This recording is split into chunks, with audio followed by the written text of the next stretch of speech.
Bismillahirrahmanirrahim. Assalamualaikum warahmatullahi wabarakatuh. Alhamdulillah wassalatu wassalamu ala Rasulillah wa ala alihi wa sahbihi wa man walah. Nahmaduhu wa nasta'inuhu wa nastahdihi wa nastaghfiruh wa na'udzu billahi min shururi anfusina wa min sayyiati a'malina. May yahdihillahu fala mudilla lahu wa may yudlil fala hadiya lahu. Asyhadu an la ilaha illallah wa asyhadu anna Muhammadan 'abduhu wa rasuluh. Amma ba'd. Tuan-tuan yang dirahmati Allah Subhanahu wa taala, pertama sekali kita ucapkan syukur pada Allah pada tengah hari ini dapat kita berkumpul di dalam surau ini untuk kita menunaikan solat fardu Jumaat sebentar lagi, dan mudah-mudahan kita sentiasa diberikan kesihatan, rahmat dan keberkatan dari Allah Subhanahu wa taala. Pada tengah hari ini sedikit tazkirah untuk kita sama-sama amalkan satu amalan yang tidak kurang tuntutannya daripada syarak, di atas dasar kata kita cintakan kepada Nabi sallallahu alaihi wasallam. Maka salah satunya, tuan-tuan mati Allah Subhanahu wa taala, untuk menzahirkan rasa cinta kepada Rasulullah sallallahu alaihi wasallam ialah kita banyakkan berselawat ke atas baginda sallallahu alaihi wasallam. Selawat, apakah yang dikatakan selawat itu? Apa yang dikatakan salam? Kita nak tahu juga. Bila kita sebut Allahumma salli ala Muhammad wa ala alihi wa sahbihi wasallam, apa makna Allahumma salli wa sallim? Di sini perlu saya jelaskan, nama Allah, ada dua pandangan di sisi ulama. Yang pertama, jumhur ulama berpandangan bahawa salat as-salah ala nabi, perintah Allah Subhanahu wa taala, ya ayyuhallazina amanu sallu alaihi wa sallimu taslima, itu sallu ataupun salat itu maksudnya kalau ianya dari Allah Subhanahu wa taala, maka maknanya rahmah, rahmat Allah. Innallaha wa malaikatahu yusalluna ala nabi, kan? Kalau selawat itu daripada Allah Subhanahu wa taala, maka maksudnya ialah rahmat. Ini jumhur ulama. Mana pemberian rahmat Allah ke atas Nabi sallallahu alaihi wasallam. Nabi sebut, katakan dalam hadis, man salla alayya marratan sallallahu alaihi biha ashra. Siapa yang berselawat ke atas aku, Allah akan berselawat ke atasnya. Apa makna Allah akan berselawat ke atasnya? Allah akan beri dia rahmat. Allah akan beri dia rahmat. Kemudian, tuan-tuan yang dirahmati Allah Subhanahu wa taala, kalau ianya salat itu daripada malaikat, sebab ayat tadi innallaha wa malaikatahu, malaikat berselawat ke atas Nabi. Kalau malaikat yang berselawat ke atas Nabi, kata ulama, maknanya malaikat mohonkan keampunan pula untuk Nabi sallallahu alaihi wasallam. Bukan makna Nabi tu berdosa, tidak, Nabi maksum, tapi istighfar kat sini ada, kita kata apa ni, adalah tujuannya adalah kita kata dia adalah sebab musabab kenapa normatif Allah Subhanahu wa taala. Dan tak semestinya istighfar itu seorang itu ada mempunyai dosa ataupun tidak. Kita katakan istighfar adalah satu bentuk zikir, normatif Allah Subhanahu wa taala. Adapun kalau daripada manusia, Allah perintahkan kita, bila kita sebut Allahumma salli ala Muhammad, kita sebut selawat, maknanya ialah kita berdoa. Daripada anak Adam itu ialah kita berdoa supaya Allah berikan rahmat kepada Nabi sallallahu alaihi wasallam. Allahumma salli ala Muhammad, ya Allah, seolah-olah maksudnya begini, ya Allah berikanlah rahmat kepada Nabi sallallahu alaihi wasallam. Gitu maksudnya ialah di sisi ulama, jumhur ulama. Jumhur ulama berpandangan begitu, wallahu alam. Kata banyaklah nukilan daripada para ulama berkaitan dengan makna salat itu di sisi jumhur ulama. Kemudian mati Allah Subhanahu wa taala, satu lagi pandangan, berbeza sikit pandangan, dikata as-salat itu sama ada daripada Allah ataupun daripada malaikat ataupun daripada manusia. Maksudnya ialah kita kata kalau daripada Allah, dengan daripada Allah itu Allah memuji, dipanggil as-sana, memuji. Daripada malaikat juga maksudnya as-sana, memuji. Daripada manusia kita kata Allahumma salli, kita mohon Allah Subhanahu wa taala, minta dengan Allah Subhanahu wa taala agar kita kata Allah memuji Nabi sallallahu alaihi wasallam. Sebab dia kata di sini tuan-tuan mati Allah, dia kata Allahumma salli ala Muhammad ay athni alaihi fil mala'il a'la. Ya Allah, pujilah ke atas Nabi sallallahu alaihi wasallam di atas sana, mala'il a'la, katakan mala'il a'la ay indal malaikatil muqarrabin, di sisi para malaikat, di makhluk di atas sanalah, katakan. Itu maksudnya pandangan yang satu lagi. Pandangan satu lagi, dia lebih fokus kepada as-salat itu maknanya as-sana. Apa makna as-sana, Ustaz? As-sana maknanya ialah memuji.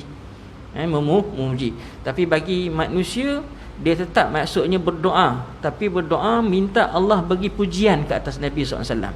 Tadi berdoa minta Allah bagi rahmat, tapi yang pandangan yang kedua ni dia kata minta Allah Subhanahu Wa Taala bagi pujian ke atas Nabi sallallahu alaihi wasallam. Wallahu a'lam. Jadi tuan-tuan mati Allah, yang kedua kita nak lihat pula apa maksud assalam. Assalam, kalau tengok kita lihat assalam tu makna selamatlah. Selamat. Tapi bila kita doakan, kita Allah, daripada Allah hanya ada salawat. Tapi bagi manusia kepada Nabi SAW, orang yang beriman untuk Nabi, Allah perintahkan kita selawat dan juga salam. Tengok ayat tu, innallaha wa malaikatahu yusalluna 'alan nabi. Jadi Allah dan malaikat dia berselawat saja ke atas Nabi, memuji. Tapi bagi hak kita sebagai orang Islam, kepada Nabi SAW ada tambahan lagi, wasallimu, sallu ya ayyuhallazina amanu sallu alaihi wasallimu taslima. So apa makna taslim? Kita wasallimu taslima, kata ulama, assalam maksudnya ialah selamat. Selamat. Bila apa maksudnya kat sini Ustaz? Kita kata Allahumma salli ala Muhammad wa ala Allahumma assalamu alaihi, kita Allahumma salli ala Muhammad wa ala ahli wa sahbihi wasallam. Ni katakan Allahumma salli ala Muhammad wa ala ahli wa sahbihi wasallim. Apa maksud wasallim kat situ? Maksudnya ialah ya Allah, selamatkanlah Nabi. Selamatkan macam mana? Selamatkan Nabi SAW itu dalam semua perkara. Sama ada jasadnya ke, maksud jasad ketika Nabi dalam kubur ke, ketika Nabi di akhirat kelak ke, apa yang berlaku, apa masalahnya dengan Nabi SAW? Ya banyak. Selamatnya Nabi SAW daripada disembah. Selamat Nabi SAW daripada jasadnya diuji kaji dan sebagainya, katakan. Sebab banyak dulu kisah-kisah dalam sejarah Islam bagaimana jasad Nabi hendak dicuri pada satu masa ketika kubur Nabi hampir saja hendak nak dicuri jasadnya Nabi SAW. Jadi Allah jaga, dan kubur Nabi SAW ataupun Nabi, ada golongan-golongan yang menyembah Nabi SAW. Maka kita berdoa kepada Allah Subhanahu Wa Taala, selamatkan Nabi daripada disembah oleh kumpulan-kumpulan ni. Golongan-golongan ini yang merupakan penyembah ubadul kubur, penyembah kubur. Dan ini memang ada, katakan. Dia mengaku Islam, tapi dalam masa yang sama mereka ini menyembah kubur. Kalau masa saya ingat lagi di Pakistan, masa kami belajar di Pakistan, dia ada satu kawasan tu dipanggil ubadul kubur ataupun kuburiyun. Kuburiyun maknanya mereka menyembah kubur, penyembah kubur, tuan-tuan. Orang Islam tapi duk pergi ke kubur, apa-apa semua kubur. Ini pun dalam kita, bukanlah kata ziarah kubur tu haram, tidak. Tetapi apabila tuan-tuan mati Allah, salatnya, semayangnya, sembahyang fardu ke, sembahyang sunat ke, apa ke, hajat ke, semua dipakat bantai kat kubur, tuan-tuan mati Allah Subhanahu Wa Taala, itu satu perkara yang tak betul, katakan. Kubur itu, tuan-tuan mati Allah Subhanahu Wa Taala, bukan tempat ibadat. Yang pertama kita kena faham, kubur itu bukan tempat ibadat khusus.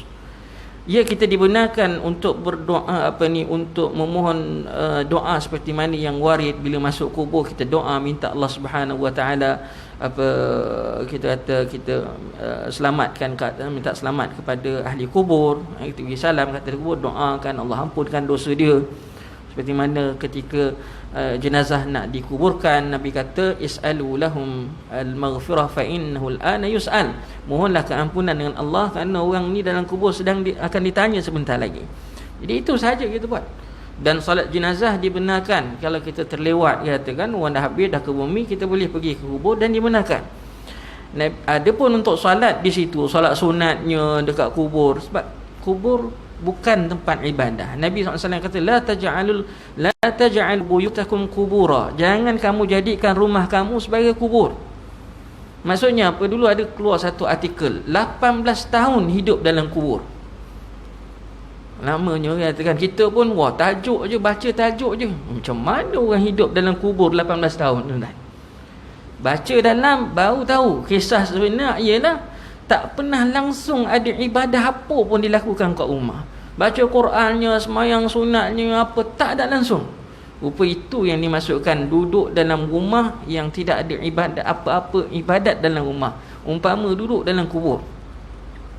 Dan Nabi sini cakap, la taj'al buyutakum qubura. Jangan kamu jadikan rumah kamu sebagai kubur.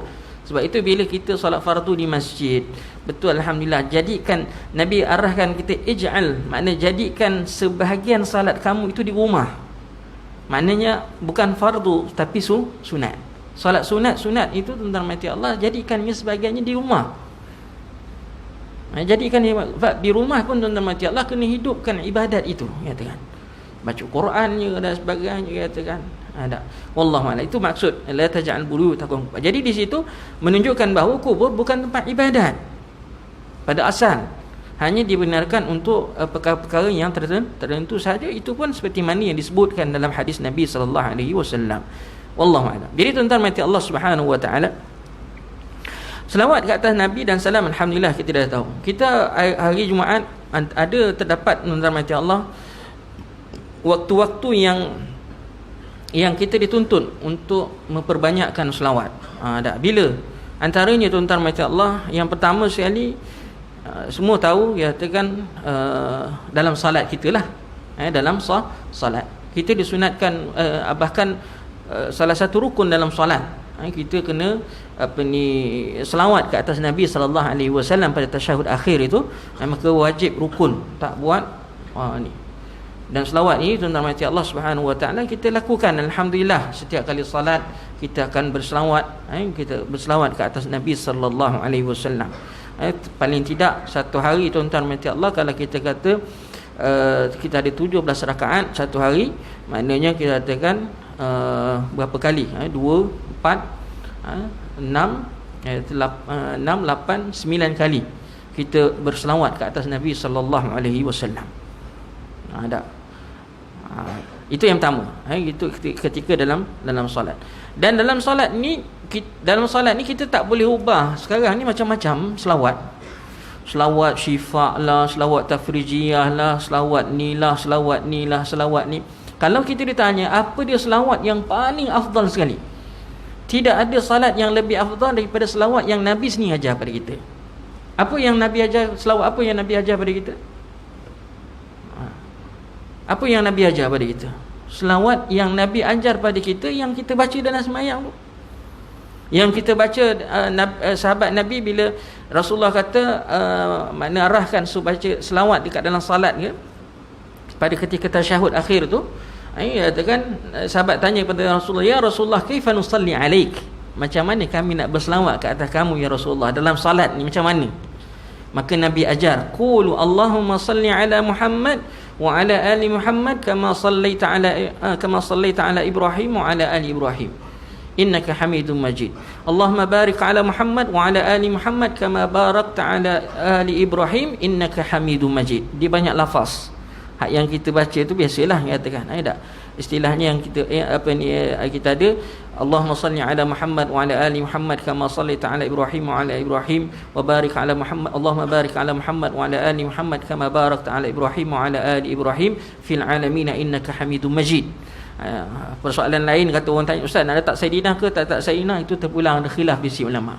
Ada kata tak perlu, ada kata perlu, ikut katakan. Kalau nak ikut seperti berlafaz dalam hadis, lafaz hadis yang Nabi dalam riwayat Bukhari, Muslim dan sebagainya, memang tidak ada lafaz Sayyidina, tapi salah ke nak letak Sayyidina, benda tu khilaf. Benda tu khilaf, ya katakan. Kemudian yang kedua, selain daripada masih lagi yang pertama, tuan-tuan tak boleh nak gantikan selawat tadi dengan selawat lain. Sebab tu saya kata tadi, selawat ini adalah selawat yang paling afdal, yang Nabi sendiri ajar pada kita. Tuan-tuan tak boleh habis asyhadu an la ilaha illallah, asyhadu anna muhammadar rasulullah, Allahumma salli ala Muhammadinil Fatih lima. Tak boleh. Ataupun tuan-tuan baca salat tafrijiyah, katakan, ataupun baca selawat syifa, tak boleh. Sebab kat sini telah tertentu bacaan selawatnya begitu. Maka saya katakan tadi, balik pada asal tadi, iaitu salawat yang paling afdal ialah salawat yang Nabi ajar. Mana salawat yang Nabi ajar? Yang kita baca dalam salat kita. Wallahu a'lam. Yang kedua, ketika azan dan iqamah. Lepas azan, lepas iqamah, habis je la ilaha illallah, maka disunatkan ke atas kita berselawat ke atas baginda sallallahu alaihi wasallam. Allahumma salli ala Muhammad. Nabi kata faqulu mithla ma yaqulul muadzin summa sallu alayya. Nabi kata summa sallu alayya. Lepas habis azan, jawab azan, berselawatlah kamu ke atas aku. Bacalah doa tu yang biasa, Allahumma rabb hazihi da'wat sampai habis, kata. Dan man qala dhalik halat lahu syafaati. Siapa yang kata gitu, maka orang itu layak dapat syafaat aku. Itu yang kedua. Yang ketiga, minta maaf saya ringkas yang itu, dalam hati Allah, kita pun kejam masa, katakan. Yang ketiga, hari Jumaat, malam Jumaat, hari Jumaat, macam sekarang ni, katakan. Disebut dalam hadis Nabi SAW, akthiru salata alayya yaumal jum'ah, perbanyakkan selawat ke atas aku pada hari Jumaat, wa lailatul jum'ah, malam tadilah yaumul jum'ah wa lailatul jum'ah. Faman shalla alayya salatan sallallahu alaihi biha asyra. Siapa yang berselawat ke atas aku sekali, Allah akan berselawat ke atasnya 10 kali. Maka hari Jumaat banyakkan selawat, katakan. Kita mungkin dah terlepas malam tadi, siang ni masih ada lagi berapa jam, jauh tu dan masih lagi, yang kita ada berapa jam lagi nak sampai pukul 12, nak ada lebih kurang dalam 6 jam 7 jam lagi sebelum datangnya waktu maghrib. Banyak lagi boleh berselawat ke atas Nabi SAW. Kemudian nama-Nama Allah ketika pagi dan ketika petang, setiap pagi setiap petang. Kalau orang biasa dengan zikir pagi dengan zikir petang, dimasukkan juga dalam zikir pagi dengan zikir petang 10 kali selawat, 10 kali selawat kata Nabi, petang 10 kali selawat. Dia dah baca, dah biasa amal dengan zikir pagi dengan zikir petang. Di sana ada azkar masa'i dengan azkar sabah. Azkar sabah, azkar masa' dengan azkar sabah. Memang dah disusun oleh para ulama berdasarkan hadis-hadis Nabi SAW yang Nabi buat ketika pagi dan Nabi buat ketika petang. Itu termasuk dalam zikir pagi dan zikir petang ialah berselawat ke atas Nabi 10 kali pagi, 10 kali petang. Nabi SAW kata, man salla alayya hina yusbih 10 wa hina yumsi 10 adraqathu syafaati yaumal qiyamah. Siapa yang berselawat ke atas aku 10 kali pagi, 10 kali petang, ni tiap-tiap hari, bukan hari Jumaat saja, tiap-tiap hari, tuan-tuan. Orang tu berselawat 10 kali pagi, 10 kali petang, orang tu layak dapat syafaat aku. Orang tu layak dapat syafaat aku. Kemudian nama-nama Allah Subhanahu wa taala dalam majlis, seterusnya dalam majlis-majlis ilmu, dalam majlis-majlis kita duduk saja tu, kita kata janganlah terlepas untuk kita berselawat ke atas Nabi sallallahu alaihi wasallam. Zikrullah dan juga selawat pada ke atas Nabi SAW. Ada hadisnya. Kemudian tuan-tuan, ketika disebut nama Nabi sallallahu alaihi wasallam, bila sebut nama Nabi sallallahu alaihi wasallam, kita pun jawab sallallahu wasallam alaihi. Kat sini ada satu perkara yang saya sebutkan kat mana-mana masjid surau saya pergi, saya ingatkan. Bila Ramadan pun saya ingatkan lagi. Kadang-kadang bila